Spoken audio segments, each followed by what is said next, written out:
একটু লক্ষ্য করুন, না হয় বুঝতে পারবেন না। তারপর আপনি স্ক্রল করে ডানে যাবেন। ডানে আসার পর এখানে সিকিউরিটি এই অপশনটার উপরে ক্লিক করবেন। তারপর স্ক্রল করে নিচের দিকে আসবেন। নিচের দিকে আসার পর আপনি এখানে এই অপশনটার উপরে ক্লিক করবেন। তারপর রান স্ক্যান এই অপশনটার উপরে ক্লিক করবেন। কিছুক্ষণ অপেক্ষা করবেন, আপনার ইমেলটা এখন চেক করা হচ্ছে। দেখতেই পাচ্ছেন এখানে লেখা আছে your info was found on the dark web, অর্থাৎ আমার ইমেলটা ডার্ক ওয়েবে আসছে। এখন আমি দেখবো আমার ইমেলটা কার মাধ্যমে ডার্ক ওয়েবে গেছে। তার জন্য ভিউ অল রেজাল্ট এই অপশনের উপরে ক্লিক করতে হবে। কাটআউট.প্রো অর্থাৎ এটি একটি ওয়েবসাইট। এই ওয়েবসাইটটার মাধ্যমে আমার ইমেলটা ডার্ক ওয়েবে আসছে।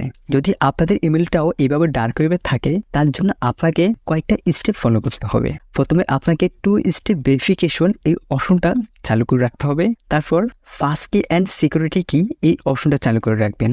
তাহলে আর আপনার ইমেলটা হ্যাক হওয়ার সম্ভাবনা থাকবে না। ভিডিওটি ভালো লাগলে অবশ্যই একটি লাইক দিবেন।